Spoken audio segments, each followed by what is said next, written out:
I love this place. It's a place of solitude and a sanctuary for me.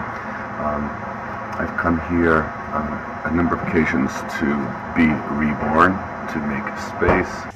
And on this place, we get to come together in cooperative creativity. Encouraged me to create personal ritual and ceremony in relation to the land and the spots around her land that create containers. When I just saw the curves of the land and the water on the land, I hadn't even seen the river yet, stream yet, and just seeing everyone streaming out into this landscape. It's kind of a playground for the spirit. And there was a vista that we were within, and it just felt like we belonged there. It was just a place that would hold you, hold the group together. And whenever there was tension, whenever there was a breakdown mentally or emotionally or creatively, I came out here into this beautiful property, felt the freedom of it, and was able to go back to work.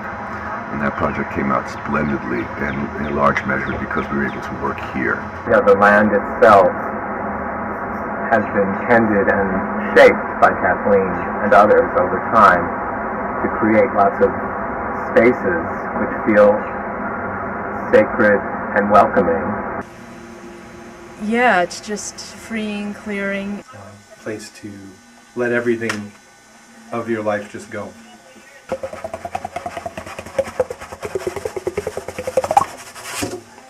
That was great.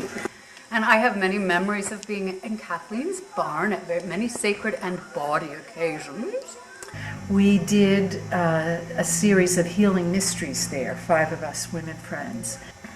There was a pilgrimage over the land, and there were different places, different shrines where people encountered one of us doing things, providing some kind of an experience.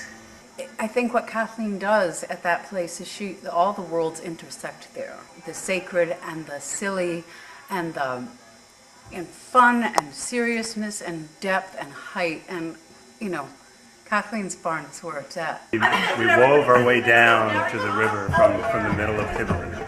And Karen and I keeping the beat, me playing a drum, and guiding people along to one event to another, where there's some performance happening here and another dance performance happening there, and then we ended up down at the river, and I had all these drums set out, cymbals, and there was a fire dancer on the water, like up on a pillar on the water, and I was playing the drums, and it was really dramatic, and it all really went well. And then this amazing storm came through and just horizontal rain, and it was blowing everybody away, and I didn't care. My drum kit was falling over, but it was done. We did it. It's always a magical time, and a lot of people come and new faces. Sure, where the land has kind of a morning dewy possibility, where the land holds the opportunity to, for example, take a dip in the river and swim and kind of douse yourself, and a mid-afternoon possibility when there's figuring and devising and collaborating and creating classes and the synergy of many voices together. I was invoking compassion, compassionate alchemy, breathing in that which is dark, breathing out the gold of compassion.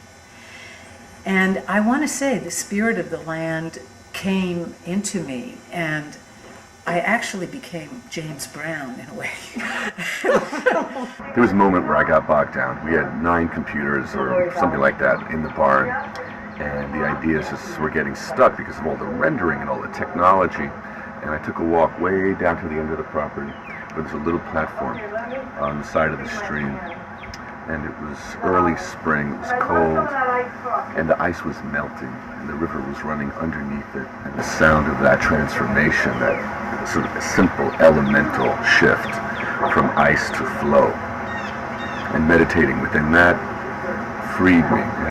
She's part of my community. She's a neighboring church. She's my fellow priestess. So, need I say more? You not only you not only allow these seeds to flourish, but you plant them, and that felt like that was planted, which feels the same as the pregnancy experience, is that you planted a seed for me, you planted a little hope, you planted a way of being pregnant, or a way of being a woman, a way of being in community. That felt really essential to me. My first friend. One thing I really love about Kathleen, she always keeps the sacred fires. She keeps them at her place, she keeps them at our place. Because it's fantastically important in today's world for there to be venues where people like myself, individual entrepreneurs, can have the opportunity to bring classes and our work out into the public. And Kathleen is such a gift that she has given us such a place in Kathleen's Barn. It's really healing for me, being able to share my own gifts and also to witness and partake in the gifts of others. So I guess that happens. It's always levels we don't realize. Without a doubt, every single person I've met here has been a busy bee of one sort or another, and someone who I recognized as a fellow artist or social advocate of some sort. And every person has their little cell that they've created, but we all kind of fit together. And truly experience myself as a member of a vast community of creative and innovative people. I thank anyone and everyone who flows resources towards this land, towards this house, towards Kathleen's, what the environment she's created, and will grow further here. Thank you.